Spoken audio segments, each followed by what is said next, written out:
दोस्तों जय हिंद। स्वागत है आपका ज्ञान की विभाषा चैनल पर। अगर आपने अभी तक चैनल को सब्सक्राइब नहीं किया है तो चैनल को कर लें सब्सक्राइब और बेल आइकन को प्रेस कर लें ताकि चैनल से संबंधित सभी प्रकार के अपडेट्स आपको मिलते रहे।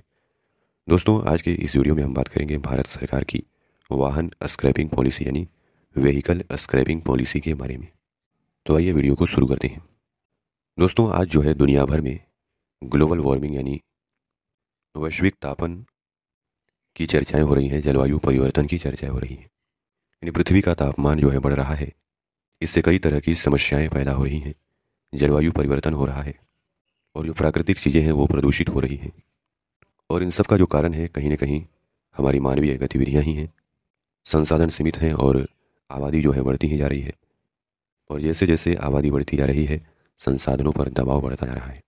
बड़े बड़े शहरों में आप देखेंगे कि सड़कों पर इतने सारे वाहन और उन वाहनों से निकलने वाला धुआं जो है उन शहरवासियों की ज़िंदगी जो है दूभर करके रख दिया है। वाहनों से निकलने वाला धुआं जो है पर्यावरण प्रदूषण का एक बहुत बड़ा कारण है, वायु प्रदूषण का एक बहुत बड़ा कारण है। दुनिया भर के देश इस वायु प्रदूषण, जलवायु परिवर्तन, इस संकट से निपटने के लिए अब ऊर्जा के नवीकरणीय स्रोतों की ओर भाग रहे हैं। यानी ऊर्जा के परंपरागत स्रोतों जैसे कोयला, पेट्रोलियम, प्राकृतिक गैस, इन स्रोतों को छोड़ करके ऊर्जा के नवीकरणीय स्रोतों की ओर भाग रहे हैं। अब भारत सरकार भी ऊर्जा के नवीकरणीय स्रोत को बढ़ावा देने के लिए कई तरह से प्रयास कर रही है। इलेक्ट्रिक व्हीकल पर सब्सिडी दे रही है और तमाम तरह की योजनाएं और नीतियां ला रही है। इसी सिलसिले में भारत सरकार ने यानी वायु प्रदूषण के बढ़ते स्तर के गंभीर प्रभाव से निपटने के लिए सरकार वाहन स्क्रैपिंग पॉलिसी लेकर के आई है। इसमें जो पुराने वाहन हैं उनको स्क्रैप करने की नीति है, क्योंकि जो पुराने वाहन होते हैं वो प्रदूषण फैलाने में बड़ी भूमिका निभाते हैं।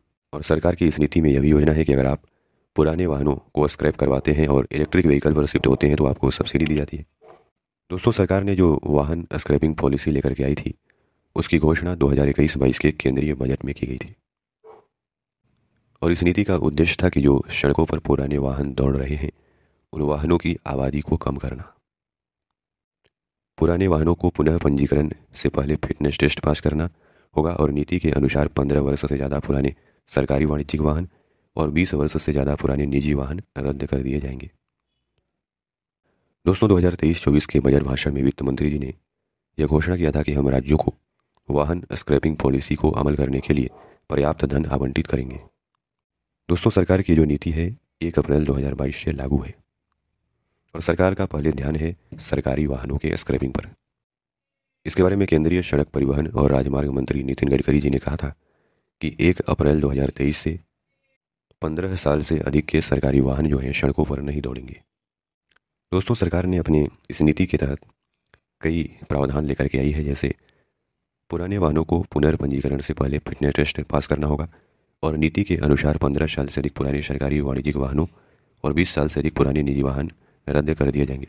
ऑटोमेटेड फिटनेस सेंटर में पुराने वाहनों की जाँच की जाएगी और अंतर्राष्ट्रीय मानकों के अनुरूप वाहनों का फिटनेस परीक्षण किया जाएगा। Emission test, braking system, safety component की जाँच की जाएगी और फिटनेस टेस्ट फेल होने वाले वाहन को स्क्रैप किया जाएगा। मंत्रालय ने स्क्रैपिंग सुविधाओं, उनकी शक्तियों और पालन की जांच करने वाली स्क्रैपिंग प्रक्रिया के लिए पंजीकरण प्रक्रिया के नियम भी जारी किए हैं। रोड टैक्स में छूट, राज्य सरकारों को निजी वाहनों के लिए 25% तक और वाणिज्यिक वाहनों के लिए 15% तक की सड़क कर छूट की पेशकश करने की सलाह दी जा सकती है, ताकि पुराने वाहनों के मालिकों को पुराने और अनुपयुक्त वाहनों को स्क्रैप करने के लिए प्रोत्साहन प्रदान किया जा सकेगा। वाहन छूट, तो वाहन निर्माता उन लोगों को 5% की छूट भी देंगे जो स्क्रैपिंग सर्टिफिकेट पेश करेंगे और नए वाहन की खरीद पर पंजीकरण शुल्क माफ कर दिया जाएगा। एक हतोत्साहन के रूप में बढ़ी हुई पुनः पंजीकरण फीस पंजीकरण की प्रारंभिक तिथि से 15 वर्ष या उससे अधिक पुराने वाहनों के लिए लागू होगी। यानी कि अगर आपके पास पुराने वाहन हैं तो आप पंजीकरण कराने जाते हैं तो पंजीकरण फीस ज़्यादा लिया जाएगा ताकि हतोत्साहित हो आप। इसका महत्व क्या है? तो स्क्रैप यार्ड का निर्माण, इससे देश में अधिक स्क्रैप यार्डों का निर्माण होगा और पुराने वाहनों से कचरे की प्रभावी वसूली होगी।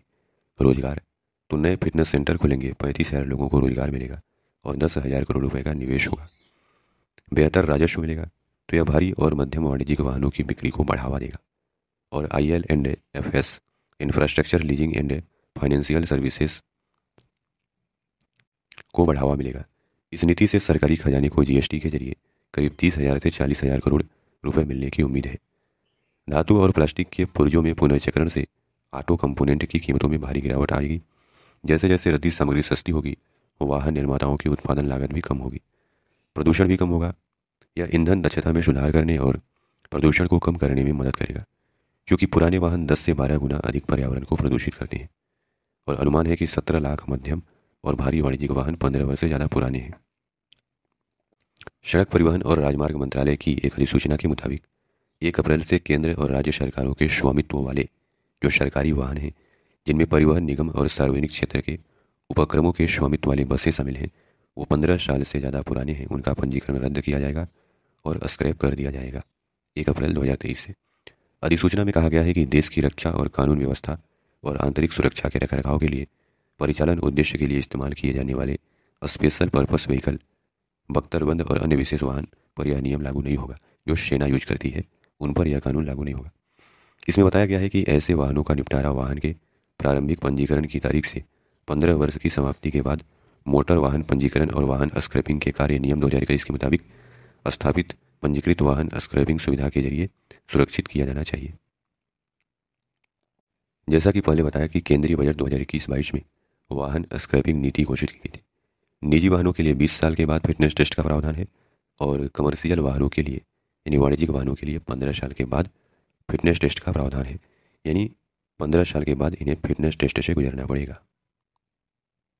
और पिछले ही साल केंद्रीय मंत्री नितिन गडकरी जी ने कहा था कि उनका मकसद है हर शहर के केंद्र से 150 किलोमीटर के भीतर कम से कम एक ऑटोमोबाइल स्क्रैपिंग सुविधा विकसित करना है, यानी केंद्र या सेंटर खोलना है। तो दोस्तों, आशा करते हैं कि इस वीडियो के माध्यम से आपको काफ़ी कुछ जानने को मिला होगा। धन्यवाद।